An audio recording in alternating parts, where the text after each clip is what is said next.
পহেলা বৈশাখে প্রতি বছর একটা অশান্তির মধ্যে দিয়ে যাইতে হয়। যেমন ঈদের আগে দোকানদাররা একটা চাপের মধ্যে থাকে কাস্টমারদের, তেমনি একটা হাজবেন্ড বা বয়ফ্রেন্ড একটা মানসিক চাপে থাকে তার বউ বা গার্লফ্রেন্ডের কাছে। এমনই একটা গার্লফ্রেন্ড যখন তার বয়ফ্রেন্ডকে পহেলা বৈশাখ নিয়ে কথা বলে তখন, জান একটু আসো না, কথা আছে। বলো। আচ্ছা বলো তো, কোন শাড়িটা সুন্দর, এইটা না ওইটা? একটা কিনলেই হয় জান, ব্যাপার না, দুইটাই তো সুন্দর। না একটা বলো, কোনটা সুন্দর, এইটা না ওইটা? দুইটাই তো সুন্দর মনে হইতেছে, এইটা একটু বেশি সুন্দর, এইটা নাও।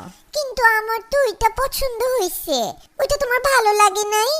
বাবু একটু কাজ করতেছি বাবু, সারাদিন কাজ করছি, এখনো কাজ করতেছি, আমার মাথায় তো কাজ নিয়ে একটা টেনশনের মধ্যে থাকে না, দেখতেছো না?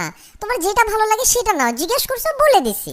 কিন্তু তুমি যেটা বলছো ওইটার তো দাম বেশি, আর আমি যেটা পছন্দ করতেছি এটা ওইটার থেকে একটু কম দাম। আরে বাবা যত দামই হোক নাও না বাবু, ভালো লাগলেই নাও, দাম দিয়ে কি, যেটা ভালো লাগে ওইটা নাও। বলো না কোনটা নিব, এমন করো কেন? এই তোমার সমস্যাটা কি? দুই দিন আগে জিজ্ঞেস করলে দেশি মুরগি কিনবো না ফার্মের মুরগি, তোমার বললাম ভাই তুমি ফার্মের মুরগি কিনো, তুমি গিয়ে কিনে আনলা 4টা দেশি মুরগি 4টা ফার্মের মুরগি, ইচ্ছাটা তো তোমারই পূরণ হইলো তাই না? তারপর জিজ্ঞেস করলা লাল শাক কিনবো না পালং শাক কিনবো, ভয়ের চোটে কোনো কথাই বলি নাই, কিনে আনলা লাল শাক, যদি বলতাম পালং শাক তাহলে দুইটাই কিনে আনতা। আজকে আবার শুরু করলা শাড়ি নিয়ে, পাইছোটা কি আমারে তুমি? ও মা, একটা শাড়ি কিনবো তোমার জন্য, সাজবো তোমার জন্য, একটু সুন্দর হব, একটা পয়লা বৈশাখের একটা ফিলিংস আছে না, একটা ঝাঁকানাকা আছে না, সেটাও কি জিজ্ঞেস করলে দোষ? কথা তো একটা শাড়ি পর্যন্ত লিমিট থাকতেছে না। আমি কি তোমারে কোনোদিন জিজ্ঞেসি জান কোন জিন্স পরবো, কালো না নীল? জান কোন টি শার্ট পরবো, হাফাতা না ফুলাতা? জান কোন জুতা পরবো, এইটা পরবো না ওইটা পরবো? জিজ্ঞেসি তোমারে কোনোদিন? ভালোবাসি দেখেই তো জিজ্ঞেস করি তোমাকে, এমন করো কেন? জান জিজ্ঞেস করার তো একটা লিমিট থাকে জান, তুমি তো এই লিমিটের গোষ্ঠী উদ্ধার করে ফেলছো। আমি তো ফোন কিনছিলাম কাজের জন্য, কিন্তু আমার মোবাইলটাকে তুমি একটা দোকান বানাই দিছো।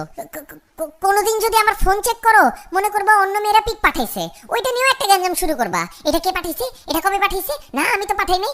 এত পিক পাঠাইছো তোমার নিজেরও তো মনে থাকবে না কোন পিক তুমি দিছো। আমার লাইফটারে তো একটা দোকান বাজার বানাই দিতেছো তুমি। এত সিম্পল একটা ব্যাপারকে এত বড় করতেছো তুমি। দুইটা শাড়ির কথাই তো জিজ্ঞেস করছি। তোমার কাছে সিম্পল লাগতে পারে জান, আমার কাছে তো সিম্পল লাগতেছে না। তোমার কাছে দুইটা শাড়ি, আমার কাছে তো 2 কোটি শাড়ির সমান লাগতেছে। বলতেছি এটা কিনো, তুমি বলতেছো ওইটা কেন না। তখন যখন বলি ওইটা কিনো তুমি বলতেছো এইটা কেন না। মানে শাড়ির মধ্যে তো হাজার ধরন দেখো তুমি একটা শাড়ির মধ্যে। তোমাদের মেয়েদের মতন তো এত নিখুঁত চোখ আল্লাহ আমাকে দেয় নাই। তোমার কারণে প্রতিদিন একটা আতঙ্কে আমি বাস করতেছি। এমনি বলতেছো কে? আমি কি এতই খারাপ?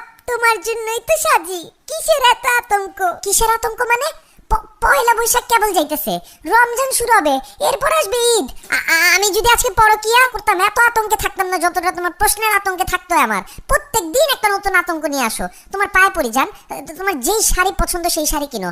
তুমি কলা পাতা প্যাচাও যদি পরো আমার কাছে ওইটাও সুন্দর লাগবে। দূর একটা ফালতু, তুমি যাও তো, মুডটাই নষ্ট করে দিলা, অসভ্য কথাকার।